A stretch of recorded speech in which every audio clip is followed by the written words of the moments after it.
Hi, ArcfieldWeather.com meteorologist Paul Dorian here on Thursday morning, March 16th. We're now into the second half of the month of March, and it looks like the next couple of weeks will average below normal, colder than normal conditions throughout much of the nation over the next couple of weeks. Doesn't mean there won't be some days here and there with above normal readings, but on average, the next couple of weeks will end up below normal. And there are a couple of storm systems we'll have to monitor. One about the middle part of next week in the eastern part of the nation, and probably a second one 5 or 6 days after that.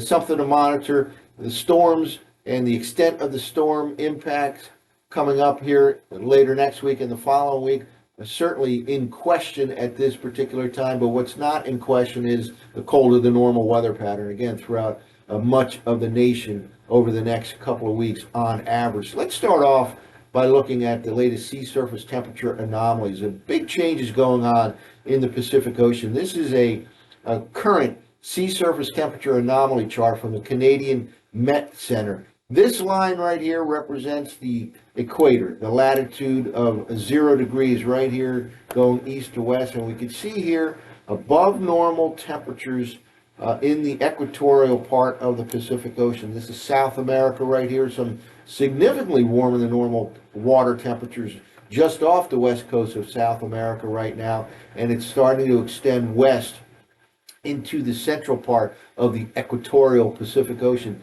This is the beginning of an El Nino. We've had La Nina conditions, colder than normal water conditions in the tropical Pacific for back-to-back winter seasons.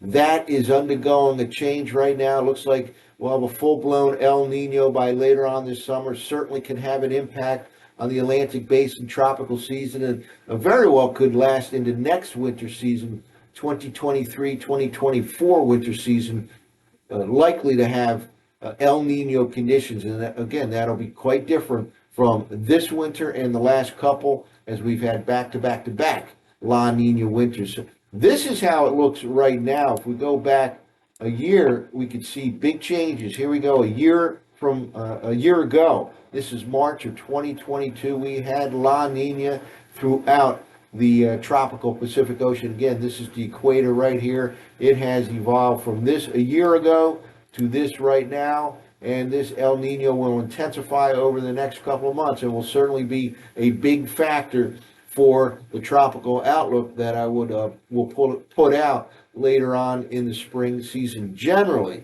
El Nino summers have less activity than normal in the Atlantic Basin tropical season. Now we'll see. We'll monitor other factors as well. But again, big changes underway right now in the tropical Pacific. Well, let's now take a look at the temperature pattern coming up here as we go through the second half of the month of March.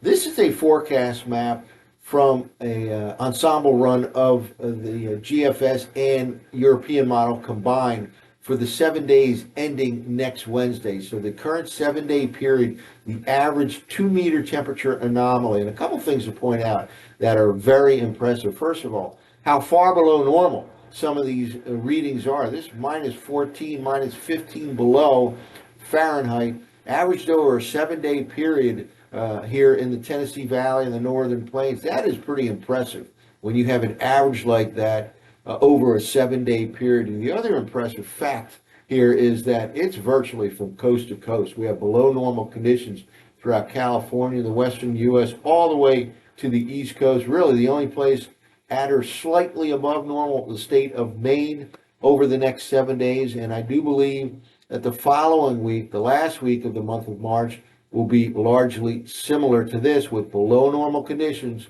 colder than normal weather, virtually coast to coast. Well, let's now take a look at last night's Canadian model run. This is the operational version of the Canadian model. We have some warmer than normal conditions as we begin the day here on Thursday, March 16th, centered, focused over the Great Lakes, and a nice day shaping up for the mid-Atlantic region after a couple of very windy days associated with that powerful nor'easter. But colder than normal conditions showing up here, south central Canada, the western U.S., and there is a cold front in here that will drive to the south and east. Here we are by Friday morning. Here is the delineation, the frontal boundary zone between that colder than normal weather to the west, warmer than normal over the eastern U.S. Today, for example, 60 degrees in places like D.C. and certainly in the 60s there as well on Friday ahead of the cold front. But here comes that cold front charging to the south and east. And one of the very impressive things, a couple of very impressive things with this cold air outbreak. First of all, how far below normal it is. Some of this purple here represents about 20 degrees below normal. That is far and away below normal. This is on the Celsius scale as well, focused over the middle part of the nation. But the other impressive aspect, how far to the south this cold shot will extend. This is now by Sunday morning. Look at this, all the way into Mexico, Texas, the Gulf of Mexico region, extending all the way up to northern New England and southeastern Canada. Not only below normal and sharply below normal in some spots, like here in the Tennessee Valley by Sunday morning, but also all the way down into the deep south, the Gulf of Mexico, the south central U.S., and in this case, all the way down to Mexico. Now, let's go out farther in time. It takes a while, but this colder than normal air mass slowly dissipates early next week, and we'll actually see the beginnings of a little bit of a warm up here in the middle part of the nation by the middle of next week. But just to the west of there, already showing up a lot of colder than normal air across the western U.S., the northern plains. This is a week from right now, next Thursday, March 23rd. And as in this case, this cold air mass will drive to the south and east and extend again all the way down into the Gulf of Mexico, so that by the time we get to Saturday, March 25th, 9 days away from right now, colder than normal conditions not only across the western U.S., but extending all the way into the eastern part of the nation. Again, the next couple of weeks through the remainder of the month of March, largely below normal on average across much of the U.S. Well, now let's wrap up with the surface forecast maps from the 0Z run of the GFS. A very nice day in the middle Atlantic region in the northeast U.S. after a couple of very windy days associated with that powerful nor'easter that pounded away with heavy snowfall the interior northeast. But high pressure is in control, some sunshine, much less wind, milder conditions, the eastern third of the nation. Now, we'll drive through the next 24 hours here into tomorrow morning, Friday morning. And one of the things I've often pointed out here is this 540 line. It's kind of an important, what we call 1,000 to 500 millibar thickness. And this time of the year, it's generally pretty well correlated with a range snow line this time of the year, this 540 thickness line. The lower the thickness values, the lower the temperature on average in that lower part of the atmosphere.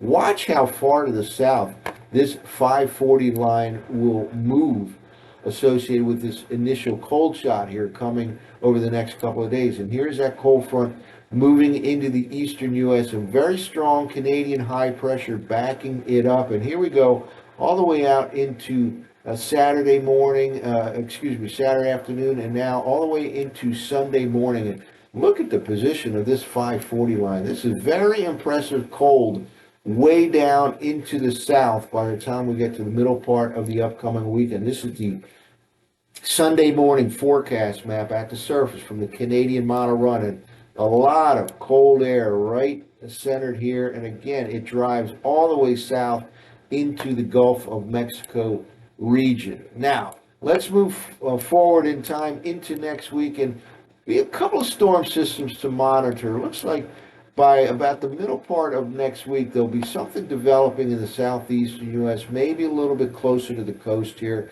Something we'll monitor over the next few days. Right now, it looks like it goes out to sea rather harmlessly. However, it's something we'll monitor. Some models have a system over the southeastern U.S. coastline that can move up to the north and east. Certainly something we'll monitor over the next several days. And then we go out beyond that, and we have a pretty strong system moving into the middle of the country. This is now a week from now, next Thursday, March 23rd, Canadian high pressure over the southeastern U.S., southeastern part of Canada. And you generally know What that means there's a cold air mass right here over the northeast U.S. So this precipitation could be in the frozen variety as it moves into the northeastern states late next week. This is now a Friday morning forecast map. And then another cold shot goes way down to the south. And here's that 540 line all the way down into the southern U.S.